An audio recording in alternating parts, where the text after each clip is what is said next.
7 ವರ್ಷಗಳಷ್ಟು ಸಾಹಿತ್ಯ ಕ್ಷೇತ್ರದಲ್ಲಿ ದುಡಿಯುವಂತ ಮತ್ತೆ ಎಲ್ಲ ಹಿರಿಯರನ್ನ ಪ್ರೋತ್ಸಾಹಿಸುತ್ತಾ ಮುಂದುವರಿತಿರುವಂತ ಡಾಕ್ಟರ್ ಉಪ್ಪಂಗಳ ರಾಮಭಟ್ರವರು ಕೂಡ ಈ ಕಾರ್ಯಕ್ರಮವನ್ನು ನಡೆಸಿಕೊಡ್ತಾ ಇದ್ದಾರೆ. ಈಗಾಗಲೇ ಹೇಳಿರುವಂತೆ ಅನೇಕ ಪ್ರಶಸ್ತಿಗಳನ್ನು ಪಡೆದಿರುವಂತಹ ಮಾನ್ಯರು ಅನೇಕ ಕೃತಿಗಳನ್ನು ಪಡೆದು ಕೂಡ ಕನ್ನಡ ಸಾಹಿತ್ಯದಲ್ಲಿ ಜನಹಿತವಾಗಿರುವಂತಹ ಸಾಧನೆಯನ್ನು ಮಾಡಿರುವವರು. ಈಗಾಗಲೇ ಪ್ರಶಸ್ತಿಯನ್ನು ಸ್ವೀಕರಿಸುತ್ತಿರುವಂತಹ ಪ್ರೊಫೆಸರ್ ಸಿ ಉಪೇಂದ್ರ ಸೋಮಯಾಜಿಯವರು 15 ತನ್ನ ಸ್ವರಚಿತ ಕೃತಿಗಳನ್ನು, ಅದೇ ರೀತಿಯಲ್ಲಿ 13 ಸಂಪಾದಿತ ಕೃತಿಗಳ ಮೂಲಕ 28 ಕಲಾ ಕುಸುಮಗಳಾಗಿ ಕೃತಿಗಳನ್ನು ನೀಡುತ್ತಾ ಇದ್ದಾರೆ. ತನ್ನ ಪ್ರೀತಿಯನ್ನು ಹಂಚಿಕೊಳ್ಳುವಂತಹ ಬಗ್ಗೆ ಕೊಡ್ತಾ ಇದ್ದೇವೆ. ಹೃದಯ ತುಂಬಿ ಬರ್ತಾ ಇದೆ. ಉಡುಪಿ ಜಿಲ್ಲಾ ಸಾಹಿತ್ಯ ಸಂಘಟನೆಯ ಪ್ರತಿಯೊಂದು ಕಾರ್ಯಕ್ರಮಕ್ಕೂ ನರೇಂದ್ರ ಸರ್ ಅವರು ಕೂಡ ವೇದಿಕೆಗೆ ಬರಬೇಕು ಅಂತ ಕೇಳ್ಕೊಳ್ತಿದ್ದೇವೆ. ಈಗಾಗಲೇ ಅವರು ನಮ್ಮ ಜೊತೆ ಸೇರ್ಕೊಂಡಿದ್ದಾರೆ, ಈ ಕಾರ್ಯಕ್ರಮದಲ್ಲಿ ನಮ್ಮ ಜೊತೆ ಗುರುತಿಸಿಕೊಳ್ತಿದ್ದಾರೆ. ಬಂಧುಗಳೇ, ಈಗ ಮತ್ತೊಂದು ವಿಚಾರವನ್ನ ಮುಖ್ಯವಾಗಿ ನೆನಪು ಮಾಡಿಕೊಳ್ಳುವಂಥದ್ದು, ನಾವು ಸೋಮಯಾಜಿ ಸರ್ ಅವರ ಬಗ್ಗೆ ಮಾತನಾಡ್ತಾ ಅವರ ಇಡೀ ಸಾಧನೆಗಳನ್ನು ಗಮನಿಸ್ತಾ ಇದ್ರೆ ಸಾಹಿತ್ಯ ಪರಿಷತ್ತಿನ ಪ್ರತಿಯೊಂದು ಚಟುವಟಿಕೆಯಲ್ಲಿ ಲವಲವಿಕೆಯಿಂದ ಮಾಡುತ್ತಿರುವಂತ ಇವರು ಇವತ್ತು ಅಕಾಡೆಮಿಕ್ ಪ್ರಶಸ್ತಿ 2020ರ ಸವಿ ನೆನಪನ್ನು ಸವಿಯಾಗಿ ಮತ್ತೊಮ್ಮೆ 2021ಕ್ಕೆ ನೆನಪು ಮಾಡಿಕೊಳ್ಳುವಂತೆ ಇಲ್ಲಿ ತುಂಬಿಕೊಂಡಿದ್ದಾರೆ. ಎಲ್ಲ ವಿದ್ವಜನರು, ಎಲ್ಲ ವಿದ್ವಾಂಸರು, ಎಲ್ಲ ಹಿರಿಯರು ತಮ್ಮ ಕರತಾಳದ ಮೂಲಕ ಏನಿದು ಜನ್ಮದಲ್ಲಿ, ಏನಿದು ಜೀವನಿಗೆ, ಎಂದು ನಾವು ಧನ್ಯರು, ತೆರೆದು ನೋಡಿದರೆ ಬಾಳೆಂಬುದು ರತ್ನದ ವಿಡಿಯೋ ಎನ್ನುವ ಕವಿವಾಣಿಯಂತೆ ಈ ಕಾರ್ಯಕ್ರಮದಲ್ಲಿ ಮಾನವ ಜನ್ಮದ ಶ್ರೇಷ್ಠತೆ ಕರತಾಳದ ಮೂಲಕ ಈ ಭಾವಚಿತ್ರವನ್ನು ಸೆರೆ ಹಿಡಿಯುವ ಈ ಸಂದರ್ಭ ತಮಗೆಲ್ಲ ಗೊತ್ತಿದೆ. 2020 ಡಿಸೆಂಬರ್ 31 5 ಗಂಟೆಯ ಈ ಸಮಯದಲ್ಲಿ ಈ ಒಂದು ಕಾರ್ಯಕ್ರಮ ಕನ್ನಡ ಸಾಹಿತ್ಯ ಚರಿತ್ರೆಯ ಪುಟದಲ್ಲಿ ಬನ್ನಿ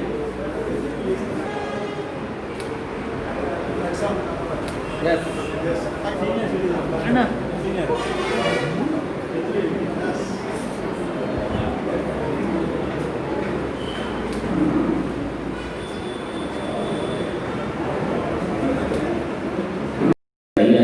ಪ್ರೊಫೆಸರ್ ಸಿ ಉಪೇಂದ್ರ ಸೋಮಯಾಜಿ ಅವರು ಸ್ವೀಕಾರ ಮಾಡಿದ್ದಾರೆ. ನಮಗೆಲ್ಲ ಗೊತ್ತಿದೆ, ಅವರನ್ನು ನೋಡ್ತಾ ಇದ್ದಾಗ ಈ ಕ್ಷಣಕ್ಕೆ ಹೃದಯ ತುಂಬಿ ಬಂದಿದೆ, ಮಾತು ಬರುವುದಿಲ್ಲ ಅಂತ. ಆದರೆ ನಮ್ಮ ಕಾತರ ಯಾಕೆ ಮಾತು ಬರುವುದಿಲ್ಲ, ಆ ಹೃದಯ ತುಂಬಿದ ಬಗ್ಗೆ ಏನು ನಮ್ಮ ಜೊತೆ ಹಂಚಿಕೊಳ್ಬೇಕು ಅಂತ ನಾವು ನಿಮ್ಮಲ್ಲಿ ಬಹಳ ಪ್ರೀತಿಯಿಂದ ಕೇಳ್ಕೊಳ್ತಿದ್ದೇವೆ.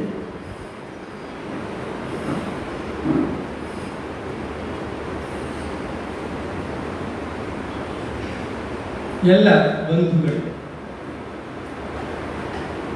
ರೋಟರಿಯ ಚತುರ್ವಿಧ ಪರೀಕ್ಷೆಗಳಲ್ಲಿ ಮೊದಲನೆಯದಾದ ಸೇವೆಗಾಗಿ ಜೊತೆಗೂಡೋಣ,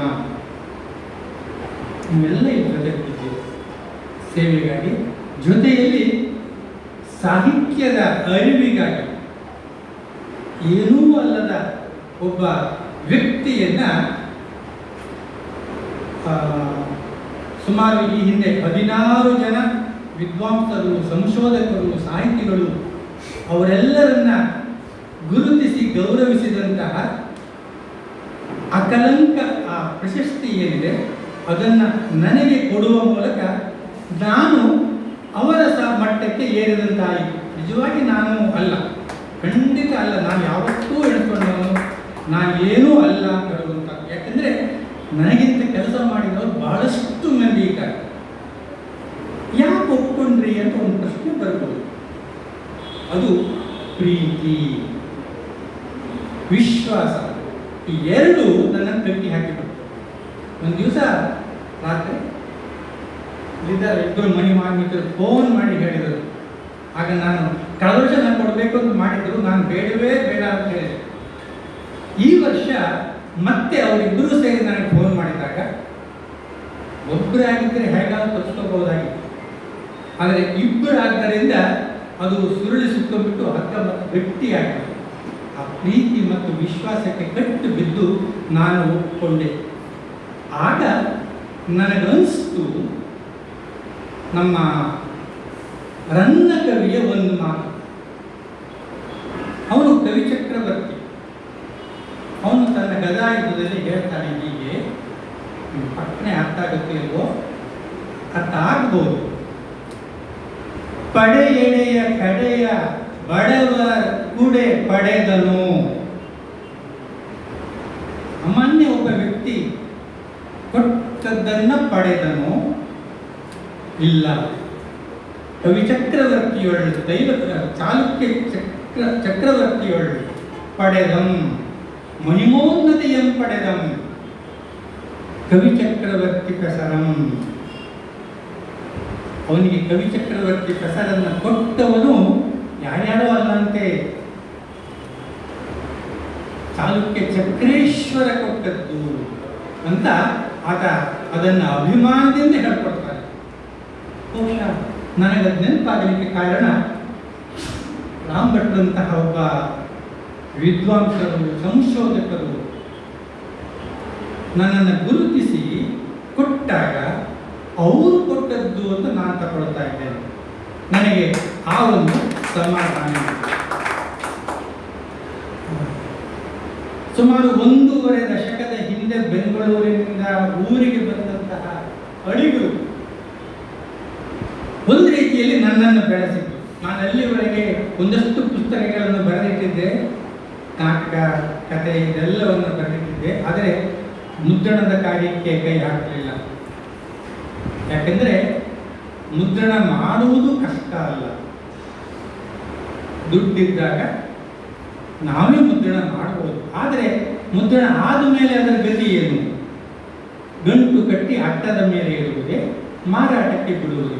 ಮಾರಾಟಕ್ಕೆ ಬಿಡೋದು ನಮಗೆ ಸಾಧ್ಯ ಇಲ್ಲ. ನಮಗೆ ಅಂತಹ ಒಂದು ಅನುಭವ ಏನು ಇಲ್ಲದಿರುವಾಗ ಪುಸ್ತಕ ಪ್ರಕಟಣೆಯೇ ಬೇಡ ಅಂತ ನಾವೆಲ್ಲ ಇಟ್ಟಾಗ ಅದನ್ನು ಕಂಡವರು ಬೆಂಗಳೂರಿನ ರಾಜೀವ ಲೋಚನ್ ಅಂತ ಒಬ್ಬರು ಪ್ರಕಾಶಕರು, ಅವರನ್ನು ಗೊತ್ತು ಮಾಡಿಕೊಟ್ಟು ನನ್ನ ಹಲವು ಪುಸ್ತಕಗಳನ್ನು ಪ್ರಕಟ ಮಾಡಲಿಕ್ಕೆ ಕಾರಣರಾದವರು ಅಡಿಗರು.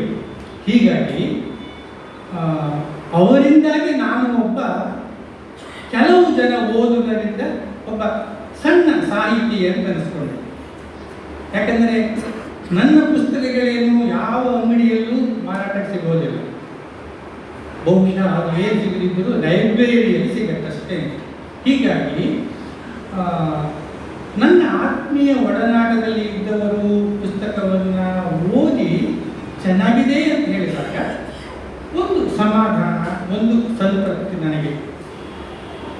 ಹೆತ್ತ ತಾಯಿಯ ಮಗುವನ್ನು ಇನ್ಯಾರೋ ಕಂಡಾಗ ಅಯ್ಯೋ ಮಗು ಎಷ್ಟು ಚೆನ್ನಾಗಿದೆ ಅಂತ ಹೇಳಿದಾಗ ಆ ತಾಯಿಗೆ ಆಗುವ ಸಂತೋಷ ಏನಿರುತ್ತೆ, ಬಹುಶಃ ಅಂತಹ ಸಂತೋಷವನ್ನು ಒಬ್ಬ ಸಾಹಿತಿ ತಾನು ಉಚಿತವಾಗಿ ಪುಸ್ತಕವನ್ನು ಕೊಟ್ಟರೂ ಕೂಡ ಎಷ್ಟೋ ಮಂದಿ ಅದಕ್ಕೆ ಪ್ರತಿಕ್ರಿಯಿಸದೇ ಇದ್ದಾಗ ದುಡ್ಡು ತಗೊಂಡು ಓದಿ ಆಮೇಲೆ ಫೋನ್ ಮಾಡಿ ಸರ್ ನಿಮ್ಮ ಪುಸ್ತಕ ಓದಿದೆ ತುಂಬ ಚೆನ್ನಾಗಿದೆ ಎಂದಾಗ ಆ ಬರಹಗಾರನಿಗೆ ಆಗುವ ಸಂತೋಷ ಇರುತ್ತಲ್ಲ, ಅದು ಅವರ್ಣನೀಯ. ಏನು ಸಿಗೋದಿಲ್ಲ ಅವನಿಗೆ, ಅದರಿಂದ ಅವನ ಪುಸ್ತಕ ಪ್ರಕಟ ಮಾಡಿದ್ದಕ್ಕೆ ಏನೂ ಸಿಗೋದಿಲ್ಲ. ಸಿಗುವಂಥದ್ದು ನಾನು ಬರೆದದ್ದನ್ನು ಒಬ್ಬರು ಓದಿ ಮೆಚ್ಚಿಕೊಂಡ್ರಲ್ಲ ಅಂತ ಹೇಳುವಂಥದ್ದು. ಇವತ್ತು ನನ್ನ ಮಗಳು ನನಗೆ ಫೋನ್ ಮಾಡ್ತಾ ಹೇಳಿದ್ದು, ಒಂದು ಕಾರಂತರ ಜ್ಞಾನಪೀಠ ಪ್ರಶಸ್ತಿ ಪಡೆದಂತಹ ಪುಸ್ತಕ ಉಂಟಲ್ಲ, ಮೂಕಜ್ಜಿಯ ಕನಸುಗಳು, 40ನೇ ಮುದ್ರಣದ ಪುಸ್ತಕವನ್ನು ನಾನು ತಗೊಂಡು ಬಂದೆ ಅಂತ ಹೇಳಿದ್ದು. 40 ಮುದ್ರಣಗಳು, ಈಗ ಆದದ್ದು 40ನೇ ಮುದ್ರಣವಂತೆ. ಸುಮಾರು 60 ವರ್ಷದ ಇದರಲ್ಲಿ ಇತ್ತೀಚಿನ ದಿನಗಳಲ್ಲಿ ಈ ವರ್ಷದಲ್ಲೇ 3 ಮುದ್ರಣ ಆಗಿತ್ತಂತೆ ಅದು. ಹಾಗೆ ಪೂಚಂಪೆಯವರ ಕಾಡಿನ ಕಥೆಗಳು ಕೂಡ 33 ಮುದ್ರಣವನ್ನು ಕಂಡಿದೆ ಅಂತೆ. ಅಂತಹ ಮಹಿಮಾವಂತರ ಪುಸ್ತಕಗಳಿಗೆ ಸಿಗುವಂತಹ ಅವಕಾಶ ಇವತ್ತಿನ ಹೊಸಬರಿಗೆ ಸಿಗೋದಿಲ್ಲ. 2 ಕಾರಣದಿಂದ. ಒಂದು, ಗಟ್ಟಿ ಇಲ್ಲ, ಓದು ಇಲ್ಲ, ಅಭ್ಯಾಸ ಇಲ್ಲ. ಏನೋ ನನಗೆ ತೋಚಿತು ನಾನು ಬರದೆ, ಪದ್ಯ ಆಯಿತು, ಕಥೆ ಆಯಿತು, ಏನೋ ಒಂದು ಆಯಿತು ಅಷ್ಟೇ. ಯಾರೋ ಪಾಪದ ಪ್ರಕಾಶಕ ಸಿಕ್ಕಿದ್ರೆ ಮುದ್ರಣ ಆಯಿತು, ಇಲ್ಲ ಇವರೇ ದುಡ್ಡು ಹಾಕಿ ಪುಸ್ತಕವನ್ನು ಮಾಡಿದರು, ಮುಂದೆ ಗೊತ್ತಿಲ್ಲ. ಈಗ ಒಂದು ಅವಕಾಶ ಇದೆ. ಯಾಕೆಂದರೆ ನಮ್ಮ ಮೊಬೈಲ್ ಬಂದ ಮೇಲೆ ಒಂದಷ್ಟು ಪ್ರಚಾರಗಳು ಸಿಗುತ್ತೆ. ಪ್ರಚಾರ ಮಾಡಿಕೊಡ್ತಾರೆ. ತನ್ನ ಪುಸ್ತಕದ ಬಗ್ಗೆ ಯಾರಿಗೋ ಕೊಟ್ಟು ವಿಮರ್ಶೆ ಬಂದು ಹಾಕೊಂಡ್ಬಿಟ್ಟು ಅದನ್ನು ಎಲ್ಲರಿಗೂ ಕೂಡ ಕಳಿಸಿಕೊಡುವಂಥ ಕೆಲಸವನ್ನು ಮಾಡ್ತಾ ಇರ್ತಾರೆ. ವಾಸ್ತವವಾಗಿ ಒಂದು ರೀತಿಯಲ್ಲಿ ಒಬ್ಬ ಕವಿಯನ್ನಾಗಿ ರೂಪಿಸುವುದಕ್ಕೆ ಈ ಮೊಬೈಲ್ ನೆರವಾಗುತ್ತೆ, ಖಂಡಿತ ಒಪ್ಕೋಬೇಕು. ಆದರೆ ಗಟ್ಟಿತನ ಇಲ್ಲದೆ ಇದ್ದಂತಹ ಸಮಯದಲ್ಲಿ, ಗಟ್ಟಿತನ ಅಂದರೆ ನಮಗೇನು ಕೊಡುತ್ತೆ? ಓದಿದ ಮೇಲೆ ಏನೂ ಇಲ್ಲ, ಒಂದು ಅರ್ಧ ಗಂಟೆ ಸಮಯ ವ್ಯರ್ಥ ಆಯಿತು ಅಷ್ಟೇ. ಆದರೆ ಅಂಥ ಪುಸ್ತಕದ ಓದಿನಿಂದ ಏನೂ ಪ್ರಯೋಜನ ಇಲ್ಲ. ಪುಸ್ತಕದ ಓದು ನಮ್ಮನ್ನು ಮನುಷ್ಯರನ್ನಾಗಿ ರೂಪಿಸಬೇಕಾಗುತ್ತೆ. ಆ ರೂಪಿಸುವಂತಹ ಗಟ್ಟಿತನ ಯಾವಾಗ ಬರುತ್ತಂದರೆ ಮನುಷ್ಯರಿಗೆ ಒಂದು 2-3 ರೀತಿಯ ಅನುಭವಗಳು ಬೇಕು. ಒಂದು ಸ್ವಾನುಭವ, ಎರಡನೇದಾಗಿ ಕೇಳಿ ಅನುಭವವನ್ನು ಪಡ್ಕೊಳ್ಳುವಂಥದ್ದು, ಒಳ್ಳೊಳ್ಳೆಯ ಪುಸ್ತಕಗಳನ್ನು ಓದಿ ಅನುಭವ ಪಡ್ಕೊಳ್ಳುವಂಥದ್ದು. ಈ ಅನುಭವಗಳ ಆಧಾರದ ಮೇಲೆ ಒಂದು ಹೊಸತನ್ನು ಸೃಷ್ಟಿ ಮಾಡಲಿಕ್ಕಾಗತ್ತೆ, ಸಾಹಿತ್ಯ ಸೃಷ್ಟಿಯಾಗುತ್ತೆ. ಅದೇ ಸೃಜನಶೀಲತೆ ಅಂತ ಹೇಳ್ತಾರೆ. ಒಬ್ಬ ಮನುಷ್ಯನ ನಿರ್ಮಾಣ ಕಾರ್ಯ ಸಾಹಿತ್ಯಿಕವಾಗಿ ಅದು ಆಗಬೇಕಾದ್ರೆ ಒಂದಷ್ಟು ಗಟ್ಟಿಯಾದಂತಹ ಅನುಭವಗಳು ಬೇಕಾಗುತ್ತೆ. ಇವತ್ತಿನ ಅನೇಕ ಬರಹಗಾರರು ಸ್ಥಿತಿಗತಿಗೆ ನಮ್ಮ ಕೋಟೇಶ್ವರದ ಭಾಸ್ಕರಾಚಾರ್ಯರ ಒಂದು ತ್ರೈಮಾಸಿಕ ಸಾಹಿತ್ಯಿಕ ಸಾಂಸ್ಕೃತಿಕ ಒಂದು ಪುಸ್ತಕ ಇದೆ. ಆ ಪುಸ್ತಕಕ್ಕೆ ಒಂದಷ್ಟು ಪುಸ್ತಕಗಳ ಪರಿಚಯವನ್ನು ನಾನು ಮಾಡಿಕೊಡ್ಬೇಕಾಗತ್ತೆ. ಹೀಗಾಗಿ ಅನಿವಾರ್ಯವಾಗಿ ತಿಂಗಳಿಗೆ 3 ತಿಂಗಳಿಗೊಮ್ಮೆ ಕನಿಷ್ಠ 10 ಪುಸ್ತಕಗಳನ್ನು ನಾವು ಓದಲೇಬೇಕಾಗುತ್ತೆ. ಅದು ಅವರು ಕಳಿಸಿಕೊಡುವಂಥ ಪುಸ್ತಕ, ಬೇರೆ ಪುಸ್ತಕ ಓದಲಿಕ್ಕೆ ಇರುತ್ತೆ. ಆ ಪುಸ್ತಕಗಳನ್ನು ಓದಿದಾಗ ನನಗೆ ನಮ್ಮ ಹಿಂದಿನ ಕಾವ್ಯಗಳನ್ನು ಓದಿದಾಗ ಏನು ಒಂದು ಮನಸ್ಸನ್ನು ಅರಳಿಸುವಂತಹ, ಆಲೋಚಿಸುವಂತಹ, ಚಿಂತಿಸುವಂತಹ ಭಾವ ಉಂಟಾಗ್ತಾ ಇತ್ತು, ಅದು ಈ ಸಮಯದಲ್ಲಿ ಬರುವಂತಹ ಪುಸ್ತಕಗಳನ್ನು ಓದಿದಾಗ ನಮಗೇನು ಅನಿಸೋದಿಲ್ಲ, ಏನು ಖುಷಿ ಕೊಡೋದಿಲ್ಲ. ಆದರೆ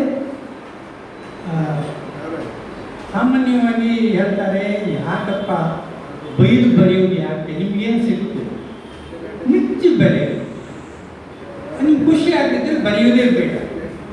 ಯಾಕೆ ಪುಸ್ತಕ ಈ ರೀತಿಯಲ್ಲಿ ದೋಷಪೂರ್ಣ ಆಗಿದೆ ಅಂತ ಹೇಳಬೇಕು ಅಂತ ಹೇಳುವಂತಹ ಇಲ್ಲಿ ಅಶೋಕರ ಒಂದು ಮಾತು ನನಗೆ ನೆನಪಿಗೆ ಬಂದಾಗಲೆಲ್ಲ ನಾನು ಬಹಳ ನಯವಾಗಿ ಆ ಪುಸ್ತಕವನ್ನು ಮೆಚ್ಚಿ ಬರೀತಾ ಇದ್ದೆ. ಅಂತರಂಗದ ಮೆಚ್ಚುಗೆ ಅಲ್ಲ ಅದು.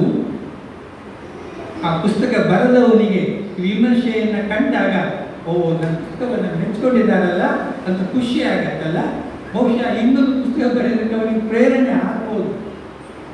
ಈ ಪ್ರೇರಣೆ ಅಂತ ಹೇಳುವಂಥದ್ದು ಉಪ್ಪರಿಗೆ ಹೋಗೋದಕ್ಕೆ ಮೆಟ್ಟಿಲುಗಳನ್ನು ಹತ್ತುವಾಗ 1 ಮೆಟ್ಟಿಲು 2 ಮೆಟ್ಟಿಲು 3 ಮೆಟ್ಟಿಲು ಅಥವಾ ಒಂದೊಂದೇ ಹತ್ತು ಹೋಗಬೇಕಾಗತ್ತಲ್ಲ, ಆ ಹತ್ಕೊಂಡು ಹೋಗೋದಕ್ಕೆ ಒಂದೊಂದು ಮೆಟ್ಟಿಲು ನೆರವಾಗುತ್ತೆ.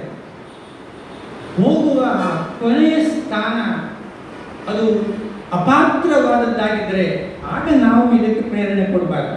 ಆದರೆ ಸಾಹಿತ್ಯಿಕವಾಗಿ ಹಾಗೆ ಆಗೋದಿಲ್ಲ ಎಂಬ ನಂಬಿಕೆಯಿಂದ ಮೆಚ್ಚುಗೆಯ ಕೂಡಿಯಕ್ಕಾಗಿ ನಾನು ಆ ಪುಸ್ತಕದ ಬಗ್ಗೆ ಪರಿಚಯ ಮಾಡಿಕೊಡ್ತಾ ಇದ್ದೆ.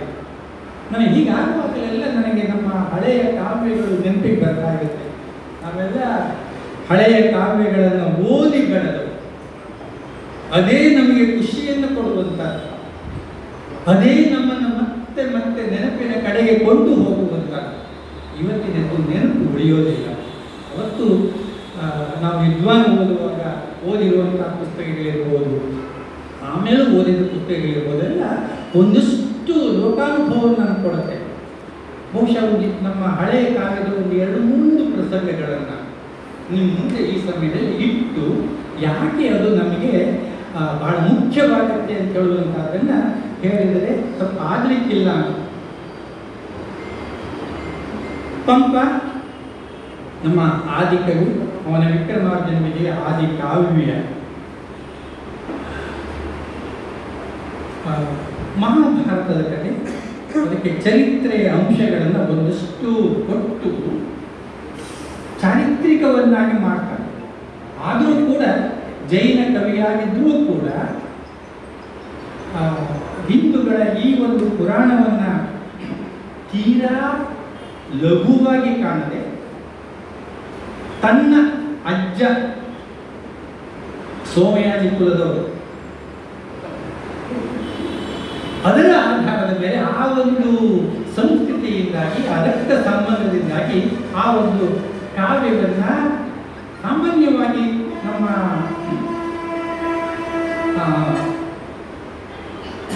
ಕಾವ್ಯದ ಹಾಗೆ ಮಹಾಭಾರತದ ಕಾವ್ಯದ ಹಾಗೆ ಬರ್ತಾ ಭೀಷ್ಮರಿಗೆ ಸೇನಾಧಿಪತಿ ಪಟ್ಟವನ್ನು ಕಟ್ಟಬೇಕಾದಂಥ ಒಂದು ಪ್ರಸಂಗ ಅನಿವಾರ್ಯವಾಗಿ ಕೌರವನಿಗೆ ಬರುತ್ತೆ. ಅನಿವಾರ್ಯವಾಗಿ ಅಂತ ಹೇಳಿದ್ರೆ ಕೌರವನಿಗೆ ಅಜ್ಜ ಎಲ್ಲಕ್ಕಿಂತ ಮಿಗಿಲಾಗಿ ಅವನು ತನ್ನ ಅಪ್ಪನಿಂದ 2 ವರವನ್ನು ಪಡೆದಿದ್ದಾನೆ. ಇಚ್ಛಾಮರಣೆಯಾಗು ಅಂತ ಹೇಳುವಂಥದ್ದು ಒಂದು, ಯುದ್ಧದಲ್ಲಿ ನಿನಗೆ ಸೋಲು ಆಗೋದಿಲ್ಲ ಅಂತ ಹೇಳುವಂಥದ್ದು. ಆ ಇಚ್ಛಾಮರಣೆಯಾಗು ಅಂತ ಹೇಳುವಂತಹ ವರ ಇದ್ದದ್ದರಿಂದ ಯುದ್ಧದಲ್ಲಿ ಭೀಷ್ಮರಿಂದ ತನಗೆ ಏನಾದರೂ ನೆರವಾಗಬಹುದು ಅಂದ್ಕೊಂಡು ಭೀಷ್ಮನಿಗೆ ಸೇನಾಧಿಪತಿ ಪಟ್ಟವನ್ನು ಎಲ್ಲರ ಸಮ್ಮುಖದಲ್ಲಿ ಕಟ್ತಾನೆ. ಎಲ್ಲರೂ ಹೋಗ್ತಾರೆ. ಆದರೆ ಕೌರವನ ಪರಮ ಸ್ನೇಹಿತನಾಗಿರುವಂತಹ ಗೆಳೆಯನಾಗಿರುವಂತಹ ಕರ್ಣನಿಗೆ ಅದು ಇಷ್ಟ ಆಗೋದಿಲ್ಲ. ತಾನು ಮುಂದೆ ಸೇನಾಧಿಪತಿ ಆಗ್ತೇನೆ, ಯಾಕೆಂದರೆ ನನಗೂ ಕರ್ಣನಿಗೂ ಕೌರವನಿಗೂ ಅಂತಹ ಒಂದು ಸ್ನೇಹ ಇದೆ, ನನ್ನನ್ನೇ ಸೇನಾಧಿಪತಿಯನ್ನಾಗಿ ಮಾಡ್ತಾನೆ ಅವನು. ಹಾಗೆ ಮಾಡಿದ ಮೇಲೆ ನಾನು ಒಂದೇ ದಿವಸದಲ್ಲಿ ಅಥವಾ ಬಹು ಶೀಘ್ರವಾಗಿ ಪಾಂಡವರನ್ನು ಸನ್ಮಾನ ಮಾಡಿ ಅವರಿಗೆ ಕೊಡಬೇಕಾಗಿದ್ದಂಥ ಅರ್ಧ ರಾಜ್ಯವನ್ನು ಕೌರವನಲ್ಲೇ ಉಳಿಸಿ ಬಿಡ್ತೇನೆ ಅಂತ ಹೇಳುವಂತಹ ಉತ್ಸಾಹದಲ್ಲಿ ಇದ್ದವನಿಗೆ ಭೀಷ್ಮನಿಗೆ ಸೇನಾಧಿಪತಿ ಪಟ್ಟವನ್ನು ಕಟ್ತೇನೆ ಅಂತ ಹೇಳಿದಾಗ ಅವರ ಉತ್ಸಾಹ ಭಂಗವಾಗಿ ಕೌರವನ ಮೇಲಿನ ಸ್ನೇಹದಿಂದ ತಡ್ಕೊಳ್ಳಿಕ್ಕೆ ಆಗೋದಿಲ್ಲ. ಭೀಷ್ಮರನ್ನು ನಿಂದಿಸ್ತಾನೆ, ಮುದುಕ ಅಂತ. ಅವರಲ್ಲಿ ಏನಾಗತ್ತೆ ಅಂತ. ಉನ್ನತ ಸ್ಥಾನದಲ್ಲಿ ಕುಳಿತಿರುವಂತಹ ನಾಯಕರಾಗಿದ್ದವರ ಒಂದು ಗುಣವನ್ನು ಆ ಸಮಯದಲ್ಲಿ ಪಾಪ ಬಹಳ ಸೊಗಸಾಗಿ ನಿರೂಪಿಸ್ತಾರೆ. ಮಾತೇ ಆಡೋದಿಲ್ಲ.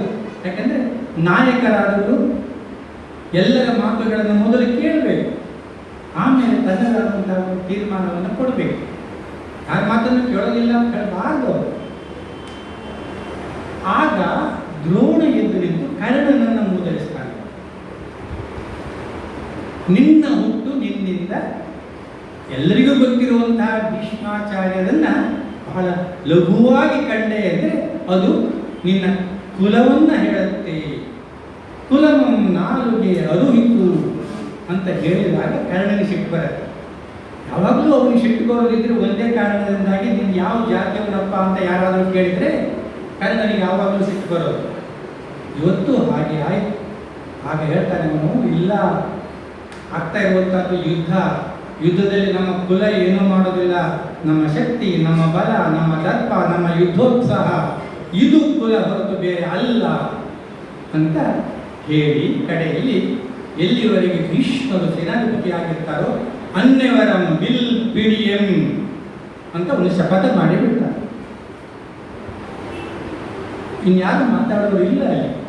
ಕರ್ಣ ಮಾತಾಡಿ ಆಯಿತು, ದ್ರೋಣ ಮಾತಾಡಿ ಆಯಿತು, ಮತ್ತೆಲ್ಲ ಅವರಿಗಿಂತ ಸಣ್ಣವರು, ಹೀಗಾಗಿ ಮಾತಾಡಲಿಕ್ಕಿಲ್ಲ ಅಲ್ಲಿ. ಈಗ ಭೀಷ್ಮಾಚಾರ್ಯ ಹೇಳ್ತಾರೆ, ಏನು ಪಿಡಿಯಂ ಕರಚಕ್ರಮಂ ಎಂದ ಭೀಷ್ಮರ ಕೈಯಲ್ಲಿ ಇಳಾಚಕ್ರಮಂ ಭಯಂಗೊಳ್ವಿನಂ, ಈ ಭೂಚಕ್ರವೇ ಭಯಗೊಳ್ಳುವ ಹಾಗೆ ಚಕ್ರಮಂ ಪಿಡಿಪೆಂ ಅಂತ ಒಂದು ಪ್ರತಿಜ್ಞೆ ಮಾಡಿ ಕಡೆಗಳ್ತಾನೆ. ಸೂಳ್ ಪಡೆಯಲತ್ತದು ಕಾರಣ ಮಹಾ ಆಜಿರಂಗದೊಳ್. ಇದು ಎಂಥ ಯುದ್ಧ, ನಾಳೆ ನಾಡದಲ್ಲಿ ಮುಗಿಯುವಂತಹದ್ದಲ್ಲ. ಎಷ್ಟು ದಿವಸ ಯುದ್ಧ ಆಗುತ್ತೋ ಗೊತ್ತಿಲ್ಲ. ಇಲ್ಲಿ ಒಂದು ಸೂಳ್ ಸರದಿ, ಸರದಿಯನ್ನ ಎಲ್ಲರೂ ಕಾಣುವುದಕ್ಕೆ ಅವಕಾಶ ಇದೆ ಅಂತ ಒಂದು ಭವಿಷ್ಯವನ್ನು ಹೇಳ್ತಾರೆ. ಸ್ಪಷ್ಟವಾಗಿ ಅಲ್ಲ, ಪರಿಪೂರ್ಣವಾಗಿ ಹೇಳ್ತಾರೆ. ನಾನೇ ಯುದ್ಧದಲ್ಲಿ ಗೆಲ್ತೇನೆ, ಪಾಂಡವರನ್ನ ಸೋಲಿಸಿ ಕೌರವನನ್ನ ಅಖಂಡ ಭೂಖಂಡದ ಚಕ್ರವರ್ತಿಯನ್ನಾಗಿ ಮಾಡ್ತೇನೆ ಅಂತ ಇಲ್ಲ. ಇನ್ನೂ ಅನೇಕರಿದ್ದಾರೆ, ಅವರಿಗೂ ಸರದಿ ಬರುತ್ತೆ, ಆ ಸರದಿಯಲ್ಲಿ ನೀನು ಇರ್ತಿ ಅಂತ ಹೇಳ್ತಾರೆ. ಇಲ್ಲಿ ಒಂದು 2-3 ಅಂಶಗಳು. ಒಂದು ನಮ್ಮ ಒಂದು ಸಾಮಾಜಿಕವಾದಂತಹ ಒಂದು ಬೆಳವಣಿಗೆ ಹೇಗೆ ಹೇಳಿದರೆ ಆ ಸಮಾಜದಲ್ಲಿ ಇದ್ದಂತಹ ಜನರಿಗೆ ಅನುಗುಣವಾದ ರೀತಿಯಲ್ಲಿ ನಮ್ಮ ಸಂಸ್ಕೃತಿಯನ್ನು ನಾವು ಬೆಳೆಸ್ಕೊಳ್ತಾ ಇರ್ತೇವೆ. ನಮ್ಮ ಕುಲವನ್ನು ನಮ್ಮ ನಾಲೆಗೆ ಹೇಳ್ತಾರೆ, ನಾವೆಂಥವರು ಅಂತ ಹೇಳುವಂಥದ್ದು. ಆದ್ದರಿಂದ ನಮ್ಮ ನಾಲಿಗೆಯ ಮೇಲೆ ಹಿಡಿತ ಇಟ್ಕೊಂಡು ಮಾತಾಡಬೇಕಾಗತ್ತೆ ಅಂತ ಹೇಳುವಂಥ ಒಂದು ಮಾತು. ಇನ್ನೊಂದು, ಈ ಪ್ರಪಂಚದಲ್ಲಿ ಯಾರೂ ತಾನೇ ಅಂತ ಹೇಳುವಂಥದ್ದಿಲ್ಲ. ಎಲ್ಲರ ಬದುಕಲ್ಲೂ ಒಂದು ಸರದಿ ಅಂತ ಹೇಳುವಂಥದ್ದು ಬರ್ತಾ ಇದೆ. ಆ ಸರದಿಯಲ್ಲಿ ನಾವು ಪಾಲ್ಗೊಳ್ಬೇಕಾಗತ್ತೆ ಅಂತ ಹೇಳುವಂತಹ ಈ ವಿಚಾರವಲ್ಲ, ಇದು ನಮಗೆ ಒಂದಷ್ಟು ಬದುಕಲಿಕ್ಕೆ ಬೇಕಾದಂತಹ ವಿಚಾರವನ್ನು ತಿಳಿಸಿಕೊಡುತ್ತೆ, ನೆನಪಿಟ್ಟುಕೊಳ್ಳುವ ಹಾಗೆ ಮಾಡುತ್ತೆ. ಹಾಗೆ ಕರ್ಣ ಮತ್ತು ಕೌರವರ ಸ್ನೇಹದ ವಿಷಯವಾಗಿ ಪಂಪ ಹೇಳುವಂತಹ ಒಂದು ಪದ್ಯ, ನೆತ್ತವನಾಡಿ ಸೋಲ್ತೊಡೆ ಭಾನುಮತಿ ಸೋಲ್ತೊಡೆ ಸೋಲಮಂ ಈವುದೆಂದು ಕಾಡುತ್ತೀರಿ ಅಂತ ಒಂದು ವೃತ್ತದಲ್ಲಿ ಒಂದು ಕರ್ಣ ಹಾಗೂ ಕೌರವರ ನಡುವೆ ಇರುವಂತಹ ಸ್ನೇಹವನ್ನು ಪಂಪ ಹೇಳಿದ್ದ ಅಂತಿದ್ರೆ ಅದಕ್ಕೆ ಸುಮಾರು ಒಂದು 20 ಜನ ಬೇರೆ ಬೇರೆ ರೀತಿಯ ಅರ್ಥವನ್ನು ಮಾಡಿಬಿಟ್ಟಿದ್ದಾರೆ. ಅಲ್ಲಿ ಯಾರು ಜೂಜಾಟ ಆಡಿದ್ದು, ಪಣದಲ್ಲಿ ಸೋತವರು ಯಾರು, ಇದನ್ನು ಯಾವುದನ್ನೂ ಪಂಪ ಸ್ಪಷ್ಟವಾಗಿ ಹೇಳಲಿಲ್ಲ, ಸೂಚಿಸಲೇ ಇಲ್ಲ. ಬರೇ ಹೀಗೆ ಹೇಳ್ಕೊಂಡು ಹೋದಾಗ ಮಾತ್ರ ನೆತ್ತವನಾಡಿ ಭಾನುಮತಿ ಸೋಲ್ತೊಡೆ. ಭಾನುಮತಿ ಯಾರೊಂದಿಗೆ ನೆತ್ತವನಾಡಿದ್ದು? ಗಂಡನೊಂದಿಗ, ಕರ್ಣನೊಂದಿಗೆ. ಸೋಲಮಂ ಈವುದೆಂದು ಕಾಡುತ್ತೀರಿ, ಯಾರು ಕಾಡ್ತಾ ಇದ್ದದ್ದು? ಇದರ ಬಗ್ಗೆ ಯಾರೂ ಇದಮಿತ್ತಂ ಅಂತ ಹೇಳುವ ಹಾಗಾಗಿಲ್ಲ. ಈ ಪದ್ಯವೂ ಕೂಡ ಇಷ್ಟ ಆಗೋದು ಯಾಕೆ ಅಂದರೆ, ಸೋಲವನ್ನು ಪಣವನ್ನು ತೆಗೆದುಕೊಳ್ಳುವಾಗ ಕೆಲವರು ಹೇಳ್ತಾರೆ ಕರ್ಣನೇ ಭಾನುಮತಿಯ ಕೊರಳಿಗೆ ಕೈ ಹಾಕಿದ, ಸರವನ್ನು ಪಣವಾಗಿ ಇಟ್ಟದ್ದನ್ನು ಎಳೆದ, ಅದು ಬಿತ್ತು. ಆ ಸಮಯದಲ್ಲಿ ಕೌರವ ಅದನ್ನೆಲ್ಲ ಹೆಕ್ಕಿ ಕೊಡ್ತಾನೆ. ಯಾರಿಗಂತ ಹೇಳೋದು? ಹೆಕ್ತಾನೆ ಅಂತ ಹೇಳ್ತಾರೆ. ಇಲ್ಲೆಲ್ಲಾದರೂ ತನ್ನ ಕಣ್ಣ ಮುಂದೆಯೇ ತನ್ನ ಹೆಂಡತಿಯ ಕೊರಳಿಗೆ ಕೈ ಹಾಕುವಂತಹ ಕಾರ್ಯವನ್ನು ಕರ್ಣ ಮಾಡಿದ ಅಂತ ಹೇಳುವಾಗ ಎಷ್ಟೋ ಜನ ಇದಕ್ಕೆ ಅನುಮಾನ ವ್ಯಕ್ತಪಡಿಸ್ತಾರೆ, ಈಗ ಇರ್ಲಿಕ್ಕಿಲ್ಲ ಅಂತ. ಅದೇ ಬೇರೆ ಬೇರೆ ಬಗೆಯ ಅರ್ಥ ಯಾಕೆ ಬರುತ್ತೆ ಅಂದರೆ ಈ ಕಾರಣದಿಂದಾಗಿ. ಒಂದು ಸ್ನೇಹ ಹೇಗಿರಬೇಕು, ಕರ್ಣ ಕೌರವರ ನಡುವಣ ಸ್ನೇಹ ಹೇಗಿದೆಯೋ ಅಂತಹ ಒಂದು ಅವಿನಾಭಾವದ್ದಾಗಿರಬೇಕು ಅಂತ. ರನ್ನ ಇವನ ಸಮಕಾಲೀನ ಪಂಪನ ಸಮಕಾಲೀನಾಗಿದ್ದವನು ಗದಾಯುದ್ಧವನ್ನು ಬರೀತಾನೆ. ಇಲ್ಲಿಯ ಇಡೀ ಕೌರವನ ಒಂದು ಚಿತ್ರಣ ನಮ್ಮ ಹಿಂದಿನ ಎಲ್ಲ ಕೌರವರನ್ನು ಬದಿಗೆ ಸರಿಸಿ ಇನ್ನೊಂದು ಉದಾತ್ತನಾಗಿರುವಂತಹ ಒಬ್ಬ ಕೌರವನನ್ನಾಗಿ ಚಿತ್ರಿಸುವ ರೀತಿಯಲ್ಲಿ ರನ್ನ ತನ್ನ ಕಾವ್ಯವನ್ನು ಬರೆದು ಹೋಗ್ತಾನೆ. ಯಾಕೆ ಅಂತ ಪ್ರಶ್ನೆ ಹಾಕ್ಬೋದು. ಮೂಲ ಭಾರತದಲ್ಲಿ ಆ ಕೌರವ ಅತ್ಯಂತ ನೀಚನಾಗಿದ್ದಾನೆ, ಕೆಟ್ಟವನಾಗಿದ್ದಾನೆ. ಯಾಕೆ ರನ್ನ ಹೀಗೆ ಬದಲಾಯಿಸಿದ? ಅದು ಸರಿ, ಕಾಲ ಅಂತ ಹೇಳುವಂಥದ್ದು ಮನುಷ್ಯನ ಚಿಂತನೆಯನ್ನು ಬದಲು ಮಾಡ್ತಾ ಇರುತ್ತೆ. ನಮ್ಮ ಹಿಂದಿನವರಿಗೆ ನಾವು ಯೋಚನೆ ಮಾಡೋದಿಲ್ಲ ಇವತ್ತು. ಹಿಂದಿನವರ ಕಾಲ ಅಂತ ಹೇಳಿದ್ರೆ ನಮ್ಮ ಮನೆಯಲ್ಲೆಲ್ಲ ಯಾರಾದರೂ ಹೊರಗಿನವರು ಕಾಫಿ ಕುಡಿದು ಬಂದರೆ ಅಂಥವರಿಗೆ ಒಂದು ಲೋಟ ಬೇರೆ ಇರುತ್ತೆ, ಒಳಗೆ ಇಡ್ಲಿಕ್ಕಿಲ್ಲ, ಹೊರಗೆ ಅವ್ರು ಇಟ್ಟೋಗ್ಬೇಕು, ತೊಳೆದಿಟ್ಟು ಕೌಚಿಟ್ಟು ಹೋಗಬೇಕು, ಮತ್ತೆ ಇನ್ನೊಬ್ರು ಬಂದಾಗ ಅದಕ್ಕೆ ಹಾಕೊಂಡು ಕುಡಿಬೇಕು. ಇವತ್ತದೇನು ಇಲ್ಲ, ಯಾರು ಜಾತಿಯ ಪ್ರಶ್ನೆಯನ್ನು ಎತ್ತೋದಿಲ್ಲ. ನಮ್ಮ ಸ್ನೇಹಿತರಾಗಿದ್ದರೆ ಸರಿ, ನಮ್ಮ ಒಡನಾಟದವರಾಗಿದ್ದರೆ ಸರಿ, ಅವ್ರು ಯಾರೇ ಇರಲಿ, ಅವರು ಅವರ ಸಂಸ್ಕಾರಕ್ಕೆ ಅನುಗುಣವಾಗಿ ತೊಳೆದಿಡ್ತೇನೆ ಅಂತ ಬರ್ತಾರೆ, ಬೇಡ ಅಲ್ಲೇ ಇರಲಿ ಅಂತ ನಾವೀಗ ಹೇಳ್ತೇವೆ. ಅಂದರೆ ಇದು ಬದಲಾಗುತ್ತಿರುವ ಕಾಲದಲ್ಲಿ ಬದಲಾಗುತ್ತಿರುವ ಮನೋಭಾವನೆ. ಆ ಮನೋಭಾವನೆಗೆ ಅನುಗುಣವಾಗಿ ರನ್ನ ಯೋಚನೆ ಮಾಡ್ತಾರೆ. ಒಬ್ಬ ಮನುಷ್ಯ, ಒಬ್ಬ ಕೆಟ್ಟವ ಅಂದರೆ 100ಕ್ಕೆ 100 ಕೆಟ್ಟವನಾಗಿರಲಿಕ್ಕೆ ಸಾಧ್ಯವಿಲ್ಲ, 100ಕ್ಕೆ 100 ಒಳ್ಳೆಯವನಾಗಿರಲಿಕ್ಕೂ ಸಾಧ್ಯ ಇಲ್ಲ. ನನಗ್ಯಾರೋ ಒಂದು ಅಕಲಂಕ ಪ್ರಶಸ್ತಿಯ ಕುರಿತು ಪತ್ರಿಕೆಯಲ್ಲಿ ಬಂದಾಗ ಅಕಲಂಕರಿಗೆ ಅಕಲಂಕ ಪ್ರಶಸ್ತಿ ಅಂತ ನನಗೆ ಒಂದು ಸಂದೇಶ ಕಳಿಸಿಕೊಟ್ರು, ಮತ್ತೊಬ್ಬರು ಫೋನು ಮಾಡಿದರು. ಆಗ ನನಗೆ ನಾನು ಖಂಡಿತ ಅಕಲಂಕ ಅಲ್ಲ. ಮನುಷ್ಯನಲ್ಲಿ 100ಕ್ಕೆ 100 ಶುದ್ಧತೆ ಅಂತ ಹೇಳುವಂಥದ್ದು ಯಾರಲ್ಲೂ ಇಲ್ಲ, ನಮ್ಮ ದೇವತೆಗಳಲ್ಲೂ ಇಲ್ಲ. ಇಂದ್ರಾದಿ ದೇವತೆಗಳೂ ಕೂಡ 100ಕ್ಕೆ 100 ಸಮರಲ್ಲ. ರಾಮನನ್ನು ಕೂಡ ನಮ್ಮ ವಿಚಾರವಾದಿಗಳು ತಿರಸ್ಕಾರ ಮಾಡೋದಿದ್ರೆ ಅವರು 100ಕ್ಕೆ 100 ಒಳ್ಳೆಯವನಾಗಿಲ್ಲ ಅಂತ ಸೀತೆಯನ್ನ ತ್ಯಾಗ ಮಾಡಿದ್ದಾರೆ. ಯಾಕೆ ಏನು ಅಂತ ಹೇಳುವಂಥದ್ದು ವಿಚಾರ ಮಾಡದಿದ್ದರೂ ಕೂಡ ಅಲ್ಲಿ ಅವನಲ್ಲಿ ದೋಷವನ್ನ ಕಾಣ್ತಾರೆ. ಕೃಷ್ಣಾವತಾರದ ಕೃಷ್ಣ ಹೆಂಗಳೆಯರ ಹಿಂದೆ ಹೋಗುವವನು ಅಂತ ರಾಧೆಯ ವಿಷಯಕ್ಕೆ ಬರುವಾಗ ಇನ್ನೊಬ್ಬರ ಹೆಂಡತಿಯನ್ನ ಪ್ರೀತಿಸಿದ ಅಂತ. ಆದರೆ ಆ ಪ್ರೀತಿ ಏನು ಹೇಳುವಂಥದ್ದು ಯೋಚನೆ ಮಾಡದೇ ಇದ್ದಾಗ ಅವರಲ್ಲಿ ಕಲಂಕವನ್ನು ನಾವು ಕಾಣುವಂಥದ್ದು. ಇಂದ್ರನ ಬಗ್ಗೆ ಹೇಳೋದೇ ಬೇಡ, ಅವ ದೊಡ್ಡ ಕಾಮುಕನೇ. ಇವರೆಲ್ಲ ನಮ್ಮ ದೇವತೆಗಳು. ಅಂದರೆ ದೇವತೆಗಳೂ ಕೂಡ 100ಕ್ಕೆ 100 ಪರಿಪೂರ್ಣರಲ್ಲ. ಅಂದರೆ ಕೌರವ ನೀಚನಾಗಿದ್ದರೂ ಕೂಡ ಅವ 100ಕ್ಕೆ 100 ಅಲ್ಲ. ಅವನಲ್ಲಿ ಗುಣಕ್ಕೆ ಮತ್ಸರವಿಲ್ಲ ಅಂತ ಹೇಳುವಂಥ ಒಂದು ಒಳ್ಳೆಯ ಗುಣವಿದೆ. ಪುತ್ರನನ್ನು ಕಂಡಾಗ, ಗೆಳೆಯನನ್ನು ಕಂಡಾಗ, ತನ್ನ ಗುರುವನ್ನ ಕಂಡಾಗ, ಇವರೆಲ್ಲ ಯುದ್ಧಭೂಮಿಯಲ್ಲಿ ಕಂಡದಷ್ಟೇ ಇದೆಲ್ಲ ನಾನು ಹೇಳ್ತಾ ಇರೋದು. ಯುದ್ಧಭೂಮಿಯಲ್ಲಿ ಕಂಡಾಗ ಅವರ ಬಗ್ಗೆ ಮೆಚ್ಚುಗೆಯ ಮಾತನಾಡ್ತಾನಲ್ಲ, ಆಗ ಇವನು ಒಳ್ಳೆಯ ಶಿಷ್ಯ, ಇವನು ಒಳ್ಳೆಯ ಅಪ್ಪ, ಇವನು ಒಳ್ಳೆಯ ಸ್ನೇಹಿತ, ಇವನು ಒಳ್ಳೆಯ ಅಣ್ಣ ಅಂತ ಹೇಳುವಂಥದ್ದನ್ನು ನಾವು ತೀರ್ಮಾನಕ್ಕೆ ಬರ್ತೇವೆ. ಅಂದರೆ ಮನುಷ್ಯನನ್ನ ದೂಷಿಸುವುದಲ್ಲ, ಮನುಷ್ಯನ ದುರ್ಗುಣ ಏನಿದೆ, ನೀಚತನ ಏನಿದೆ, ಅದನ್ನು ನಾವು ಖಂಡಿಸಬೇಕು.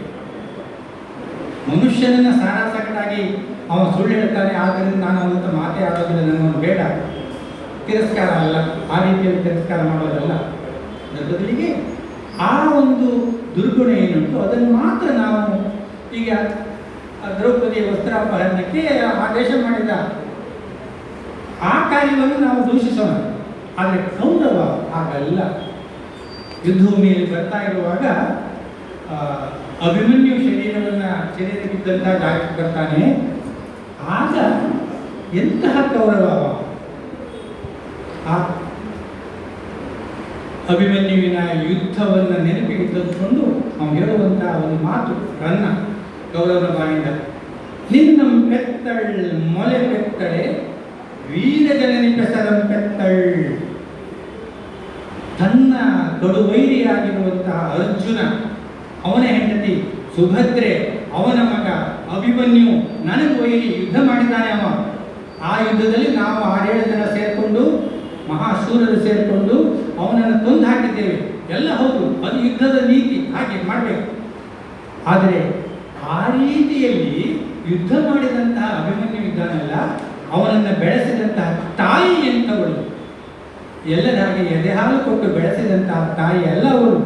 ವೀರ ಜನನಿ ಪೆಸರಂ ಪೆತ್ತಳ್ಳ ದುರ್ಯೋಧನನ ಬಾಯಿಯಿಂದ ತನ್ನ ತಾಯಿಗೆ ಈ ರೀತಿಯ ಒಂದು ಶಿಫಾರಸನ್ನ ಕೊಡುವ ರೀತಿಯಲ್ಲಿ ಯುದ್ಧ ಮಾಡಿದ ಅಭಿಮನ್ಯು. ಹಾಗೆ ಹೇಳಿದ್ದು ಕೌರವನ ಒಳ್ಳೆಯ ಗುಣ. ಮತ್ತು ಅವನಿಗೆ ಕೇಳ್ತಾನೆ, ನಿನ್ನ ಸಾಹಸ ಉಳಿದವರಿಗೆ ಬರೋದಿಲ್ಲ, ಹೀಗಾಗಿ ನಿಜ ಸಾಹಸಂ ಏಕದೇಶಾನುಮರಣಂ ಯಮಗಕ್ಕೆ ಗಡ. ನಿಜ ಸಾಹಸವು ನಿನ್ನ ಸಾಹಸ ಮತ್ತು ಏಕದೇಶಾನುಮರಣಂ, ಒಂದೇ ಪ್ರದೇಶದಲ್ಲಿ ಸಾವು, ಅದು ನನಗೆ ಬರಲಿ ಅಂತ ಕೌರವ 16 ವರ್ಷದ ಹುಡುಗನಲ್ಲಿ ಪ್ರಾರ್ಥನೆ ಮಾಡ್ತಾನೆ. ಅಂದರೆ ನಾವು ಈ ಕೌರವನನ್ನ ನೀಚ ಅಂತ ಹೇಳ್ಬೋದು. ಹೀಗೆ ಅನೇಕ ಪ್ರಕರಣಗಳು ಯುದ್ಧಭೂಮಿಯಲ್ಲಿ ಕೌರವ ಬರ್ತಾ ಇರುವಾಗ ಆ ಕೌರವನ ಗುಣಾತಿಶಯಗಳನ್ನು ಅದ್ಭುತವಾಗಿ ಹೌದು ಹೌದು ಅಂತ ಓದುಗರು ತಲೆದೂಗುವ ಹಾಗೆ ಮಾಡಿದಂಥ ರನ್ನನ ಪ್ರತಿಭೆ ಬಹುಶಃ ಆ ಗದಾಯುದ್ಧವನ್ನು ಚಿರಸ್ಥಾಯಿಯಾಗಿಸ್ತದೆ. ನಮಗೆಲ್ಲ ಅದು ಮೆಚ್ಚುಗೆಯ ಪುಸ್ತಕಗಳು. ಇವತ್ತಿನ ಪರಿಸ್ಥಿತಿ, ಅವರ ಅನುಗ್ರಹದಿಂದ ನಾನು ಒಂದು ಪಠ್ಯಪುಸ್ತಕ ರಚನಾ ಸಮಿತಿಯ ಅಧ್ಯಕ್ಷನಾದ. ಆ ಸಮಯದಲ್ಲಿ ಅಲ್ಲೆಲ್ಲ ಹೇಳ್ತಾ ಇದ್ರಲ್ಲ, ಅಯ್ಯೋ ಹಳಗಿನ ಬದ್ದೀವ, ಅಯ್ಯೋ ಇದು ಓದಲಿಕ್ಕೆ ಬರೋದಿಲ್ಲ ನಮಗೆ. ಮಾಸ್ಟರ್ ಹೇಳುವಂಥ ಮಾತು, ನಮಗೆ ಓದಲಿಕ್ಕೆ ಬರೋದಿಲ್ಲ, ಮಕ್ಕಳು ಹೇಗೆ ಓದ್ತಾರೆ ಇದನ್ನು ಅಲ್ಲೇ ತಿಳ್ಕೋಬೇಕು. ಅವ್ರ ಮಾತು ಕೇಳಿ ಇವರೆಲ್ಲ ಮಾಸ್ಟರ್ ಆಗ್ತಾರೆ. ಅಂದರೆ ಅವರಿಗೆ ಹಳಗನ್ನಡದ ಇಲ್ಲ, ಅದು ಭಾಷೆ ಕಷ್ಟ, ಅರ್ಥ ಮಾಡ್ಕೊಳ್ಳಿಕ್ಕೆ ಆಗೋದಿಲ್ಲ ಅಂತ ಹೇಳೋದಂತಾಗುತ್ತೆ. ಬಹುಶಃ ಇವತ್ತಿನ ನಮ್ಮ ಭಾಷೆ ಇನ್ನೊಂದು 500 ವರ್ಷದ ಮೇಲೆ ಇದೇ ಕನ್ನಡ ಮಾತಾಡೋರಿದ್ದರೆ ನಮ್ಮದಷ್ಟೇ. ಇವತ್ತಿನ ಭಾಷೆ ಅವರಿಗೆ ಅರ್ಥ ಆಗೋದಿಲ್ಲ, ಏನೂ ಆಗಿರುತ್ತೆ. ಯಾಕಂದರೆ ಈ ಭಾಷೆಯ ಗುಣವೇ ಹಾಗೆ, ನಿತ್ಯ ಪರಿವರ್ತನಶೀಲ. ಆದರೆ ಬರೆದದ್ದು ಮಾತ್ರ ಶಾಶ್ವತವಾಗಿರುತ್ತೆ. ಇದು ಯಾವತ್ತೂ, ಈಗ 10ನೇ ಶತಮಾನದಲ್ಲಿ ಬಂದಂತಹ ಕಾವ್ಯಗಳ ಸಾಹಿತ್ಯ ಇವತ್ತು ಕೂಡ ಅದೇ ಸಾಹಿತ್ಯ, ಅಲ್ಲಿ ಬದಲಾವಣೆ ಇಲ್ಲ. ಆದರೆ ಅವತ್ತು ಮಾತಾಡ್ತಾ ಇದ್ದ ರೀತಿ, ಇವತ್ತು ಮಾತನಾಡ್ತಾ ಇದ್ದ ರೀತಿಯು ಸಾವಿರಾರು ಮೈಲು ದೂರ ವ್ಯತ್ಯಾಸ. ನಾನು ಯಾಕೆ ಇಷ್ಟೆಲ್ಲ ಹೇಳಿದೆ ಅಂದರೆ, ನಮ್ಮ ಓದು ಒಳ್ಳೆಯ ಪುಸ್ತಕದ ಕಡೆ ಹೋದಾಗ ನಮಗೆ ನಾವು ಆ ಕೌರವನ ಹಾಗೆ. ನನ್ನಲ್ಲಿ ಒಂದು ದೋಷ ಉಂಟು, ಆದರೆ ಆ ದೋಷವನ್ನು ಮುಚ್ಚಿಟ್ಕೊಳ್ತಾ ಅದನ್ನು ಪ್ರಕಟಪಡಿಸದೆ ಒಳ್ಳೆಯತನವನ್ನು ಬೆಳೆಸಿಕೊಳ್ಳುವ ಹಾಗೆ ಯಾವುದಿದೆ ಅದನ್ನು ಅರ್ಥ ಮಾಡಿಕೊಳ್ಳಿಕ್ಕೆ ಸಾಧ್ಯ ಆಗುತ್ತೆ, ಚಿಂತನೆ ಮಾಡಲಿಕ್ಕೆ ಸಾಧ್ಯ ಆಗುತ್ತೆ. ಅಂತಹ ಶ್ರೇಷ್ಠ ಕೃತಿಗಳು, ನಾನು ಇವತ್ತು ಅಂಥ ಶ್ರೇಷ್ಠ ಕೃತಿಗಳು ಬರ್ತಾ ಇಲ್ಲ ಅಂತ ಹೇಳೋದಿಲ್ಲ. ತೇಜೋ ತುಂಗಭದ್ರ ಅಂತ ಹೇಳುವಂಥ ಒಂದು ವಿಜಯನಗರ ಸಾಮ್ರಾಜ್ಯಕ್ಕೆ ಸಂಬಂಧಪಟ್ಟಂಥ ಒಂದು ಕಾದಂಬರಿ. ಯಾರು ಬರೆದು ಹೇಳಿ? ಒಬ್ಬರು ಓದಿದ್ದಾರೆ, ವಸುಧೇಂದ್ರ. ಇನ್ನೊಂದು ಯಾರು ಹೇಳಿ? ವಸುಧೇಂದ್ರ ಬರೆದದ್ದು ಒಂದು 6 ತಿಂಗಳೊಳಗೆ 4 ಮುದ್ರಣ ಕಾಣ್ತದೆ. ಅದೇನು 100 ಪುಟದ ಪುಸ್ತಕ ಅಲ್ಲ, ಸುಮಾರು 500 ಪುಟದಷ್ಟು ಬೃಹತ್ ಕಾದಂಬರಿ.